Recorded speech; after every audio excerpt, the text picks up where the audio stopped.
This is Workers' Comp Matters, hosted by attorney Alan S. Pierce, the only legal talk network program that focuses entirely on the people and the law in workers' compensation cases. Nationally recognized trial attorney, expert, and author, Alan S. Pierce is a leader committed to making a difference when workers' comp matters.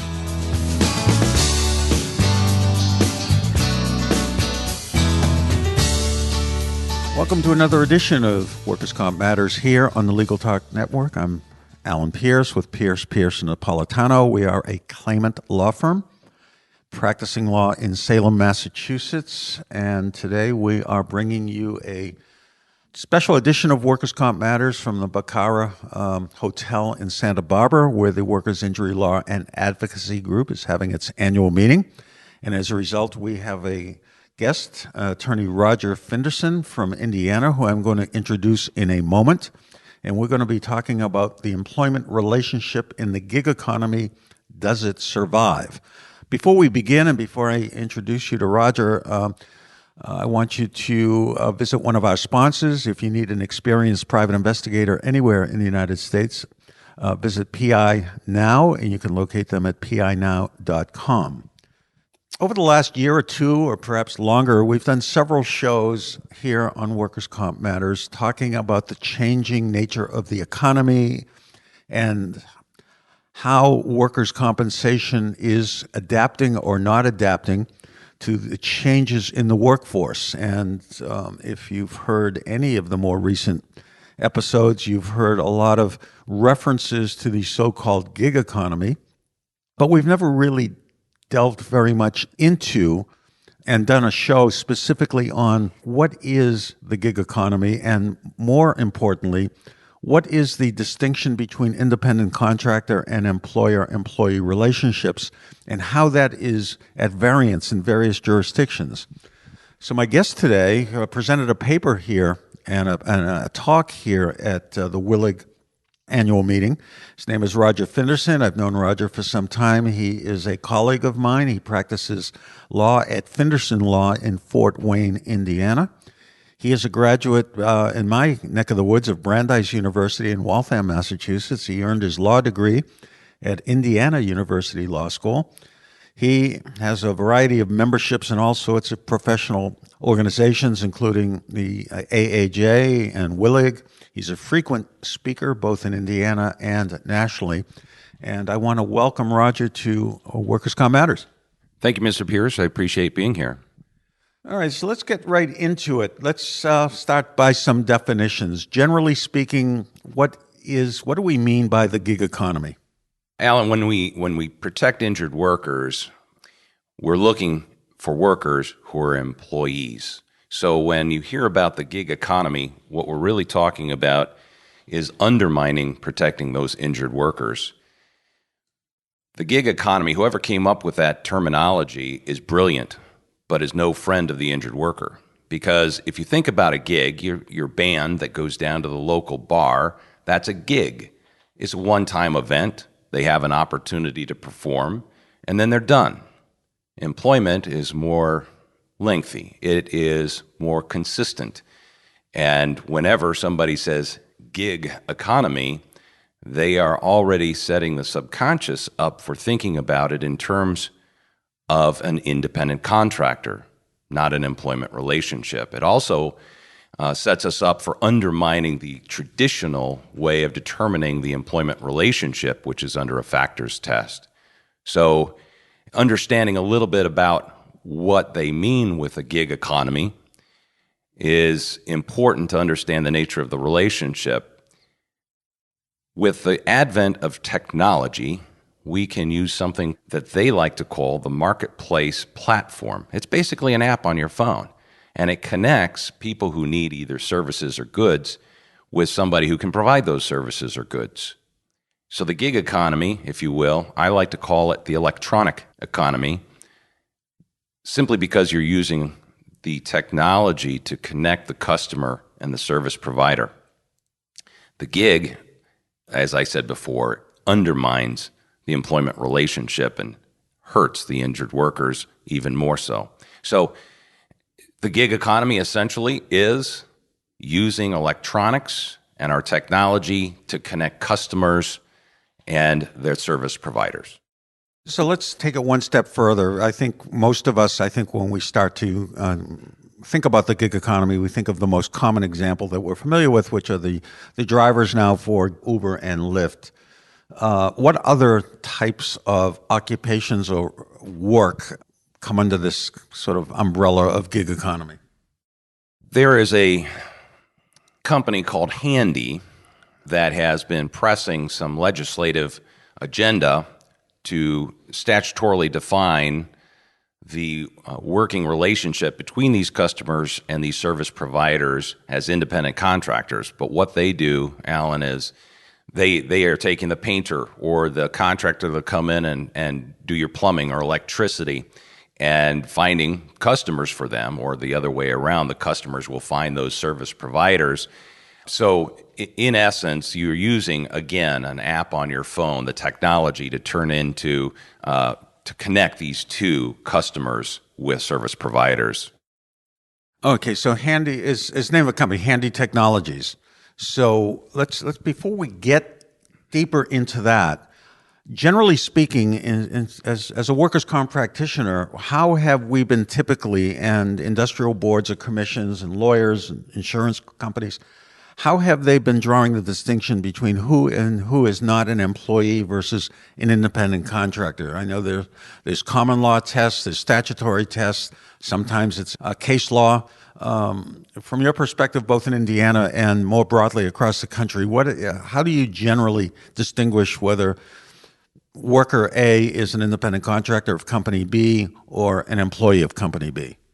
Alan, generally the states have taken an approach called a factors test. They weigh the dynamics of the relationship between worker and company to determine whether the employment relationship actually exists. For example, you might use the extent of control, how you were paid, who provides the instrumentality, tools, whatnot to get the job done, whether or not you have other people that you are doing the work for, or is it just a singular company that you're doing the work for.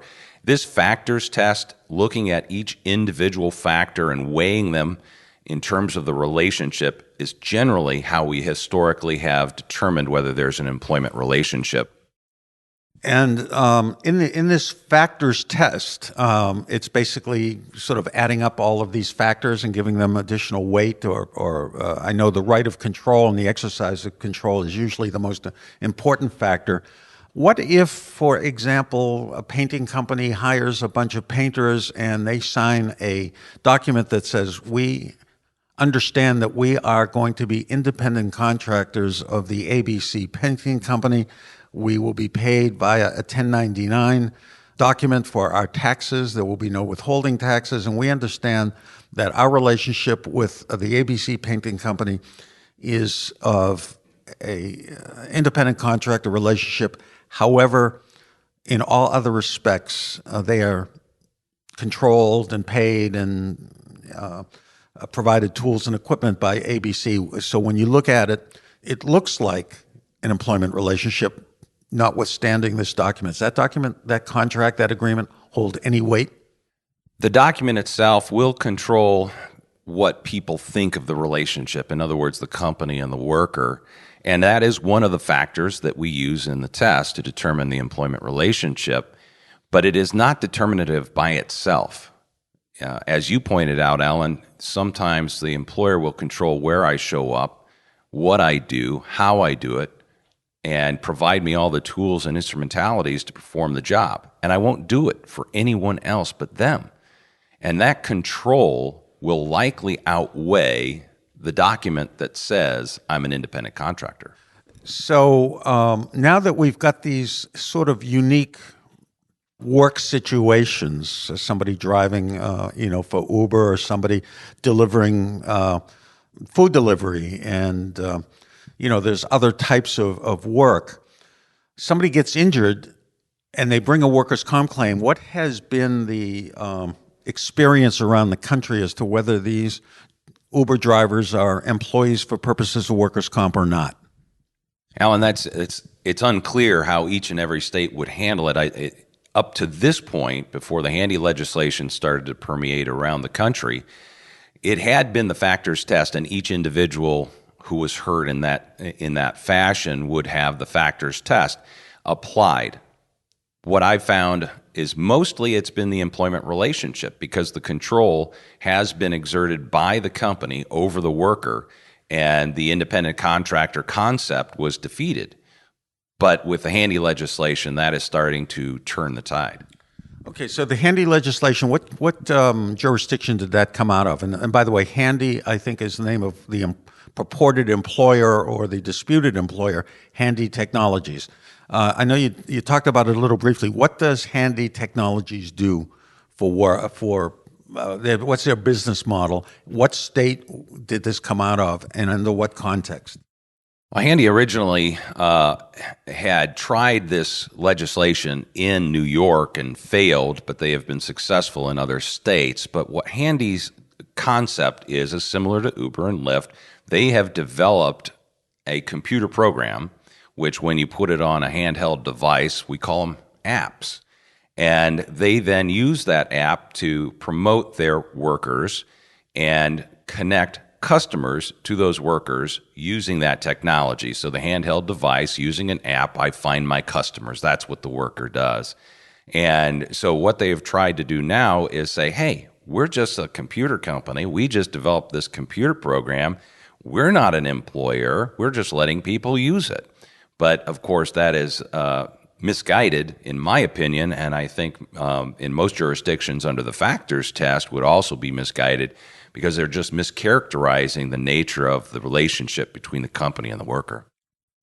Okay, so the jurisdictions that adopt the Handy test, it's clear then that anybody who obtains work through that app would not be covered if they were injured. Is that my understanding? That's correct. So basically, under the Handy legislation, you are legislatively defining the relationship between company and worker as an independent contractor. So if I use what we call it, they use it, I don't call it that, but the marketplace platform. That's the name for the app. The marketplace platform, if I'm using that and I connect myself with a customer and provide a service or good to that customer, legislatively, I am an independent contractor. And are there other states or jurisdictions that have adopted the Handy test, again, the Handy Technologies test? And by the way, when did the Handy case come down? Well, Handy's been going around the country trying to pick off what I call the low-hanging fruit. And so some states are easier to push that through than others. Right now, Arizona, Florida, Iowa, unfortunately Indiana, Kentucky, Tennessee, and Utah have versions of the Handy legislation. But it has failed, as I mentioned earlier, in New York and Alabama, California. So there has been some resistance to it. All right, and you know what? I may have misunderstood. So when we talk about the Handy test, we're not talking about a decision from a jurisdiction. We're talking really about legislation that uses this particular philosophy. That's correct, Alan. What we're doing is looking at a legislative agenda to alter the nature of the employment relationship. At this point, we're going to take a brief break, then we're going to get back with attorney Roger Finderson and discuss the effects of so-called handy legislation on the field of workers' comp and the ability of workers to collect benefits if injured. We'll be right back. Does your law firm need an investigator for a background check, civil investigation, or other type of investigation? PINow.com is a one-of-a-kind resource for locating investigators anywhere in the U.S. and worldwide. The professionals listed on PI Now understand the legal constraints of an investigation, are up to date on the latest technology, and have extensive experience in many types of investigation, including workers' compensation and surveillance. Find a pre-screened private investigator today. Visit www.pinow.com.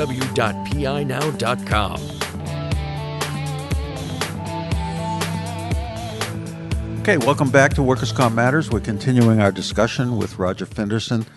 Let me ask you a question. In Massachusetts, we have, among other types of, like Craigslist and things, we have something called Angie's List. I don't know if that's national or if that's particular to either the Northeast or Massachusetts, but basically Angie's List is, you need a plumber, you need anything. You want a florist, you want a caterer, you want a window washer.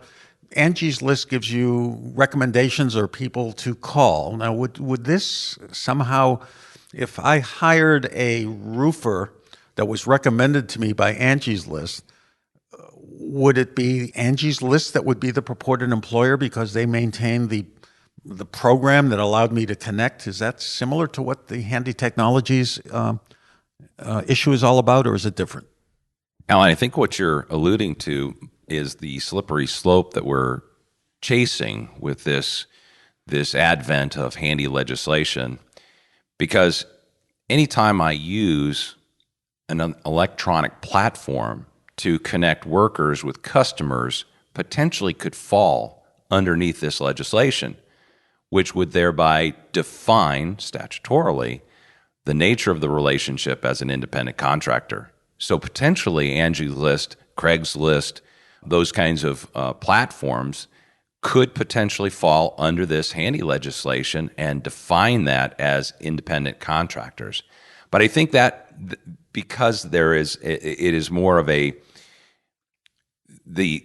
Craigslist, the Angie's List is more open, meaning it's not necessarily controlled, for example, with an Uber or a Handy company. And in that situation, I think looking at who has been retained to perform those services is important as well. But the slippery slope is the argument could be that these are independent contractors. And in fact, a lot of them may be independent contractors, or maybe I would say a hybrid. They may be something in between what we classically define as an independent contractor as opposed to what we classically define as an employee. And I think what we're seeing is the whole nature of these relationships aren't really one or the other. There's something in between, and it's the something in between that is the problem. Somebody gets hurt at work. Somebody's making money off their labor. And if they're not in business for themselves and incurring that risk of being the employer and the self-employed employer and therefore, or an independent contractor, in view of this developing source and number of people that are out there working and ultimately some of them unfortunately getting hurt, if they're not going to be covered by workers' comp, or put another way, if somehow they can be legislatively covered by workers' comp, even though they may not be technically an employee, what are the ways that their wages and medical expense can be protected in the event of an injury? Are there other types of insurance they could purchase? Could they purchase their own workers' comp? Could there be some other type of marketing of occupational injury insurance that doesn't depend on the workers' comp system? How are we going to compensate? And I think at one of our prior shows, somebody estimated that there could be 40 million workers in the not too distant future that would fall under this not clear definition of who they are. So how do you predict that they may be entitled to benefits if they get hurt? Alan, it's my argument that the handy legislation is going to hurt injured workers and is a cost-shifting mechanism, shifting the cost from the employers who would generally and historically provide the workers' compensation insurance for injured workers to basically the public. Because as a practical matter, if I'm driving a vehicle on behalf of Uber and I get hurt, if I don't carry my own workers' compensation insurance, and I am in one of the states where handy legislation says I am an independent contractor, then I'm going to have to figure out how to pay for my medical expenses and replace my income on my own. So I'm going to have to have purchased for myself workers' comp insurance, purchased for myself short-term and long-term disability programs. And if I don't have those, I'm going to be looking for Medicaid, Medicare, Social Security income, and that shifts from the worker to the public, but it should have been the employer in the first place. All right. So you see Uber, because they make money off of each trip, transaction, customer, as standing in the role of an employer, despite the fact that they just merely connect the driver to the customer? Understanding how that works, I mean, the customer actually pays Uber. Uber takes a cut and then pays the driver. And so they are absolutely benefiting from this all the way around, just like a classic employer has done over the years, whether I'm working in a factory or someone else.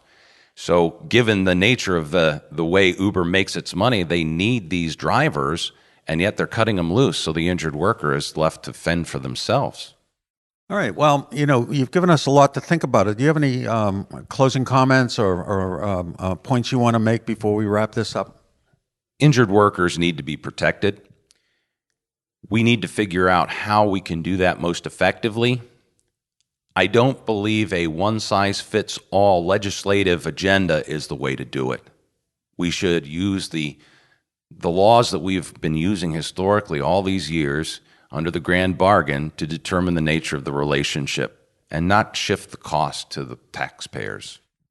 And in Indiana, somebody who is in a gig relationship, are they legally entitled to purchase workers' comp insurance? I know in some jurisdictions, the owner of the company, unless they're incorporated and are an employee of the corporation, if they are a sole proprietor, simply filing as an individual or even under Schedule C, they cannot be an employer and employee at the same time. I know in Massachusetts, we passed legislation maybe about 15 years ago that would allow a sole proprietor to be deemed an employee for purposes of buying a workers' comp policy. Can an Uber driver purchase a workers' comp policy if he's not a corporation? Sure. Sole proprietor in the state of Indiana can purchase their own workers' comp insurance, and if they wanted to be more formal, it's very easy to set up an LLC and conduct their business that way. All right. Well, again, Roger, I want to thank you very much for giving us a little more context to the vexing problem of trying to define who and who is not covered under workers' comp and where the responsibility for injuries lie. I know this is going to be an evolving concept as our workforce continues to change and we continue to, create new versions of relationships between providers of goods and services and the workers who deliver those goods and services. So I want to thank you very much for being a guest here on Workers' Comp Matters, and I want to thank our audience for listening. And please tune in again for our next edition of Workers' Comp Matters. But in the meantime, go out and make it a day that matters. Bye-bye. Thanks for listening to Workers' Comp Matters today on the Legal Talk Network, hosted by attorney Alan S. Pierce, where we try to make a difference in workers' comp legal cases for people injured at work. Be sure to listen to other Workers' Comp Matters shows on the Legal Talk Network, your only choice for legal talk.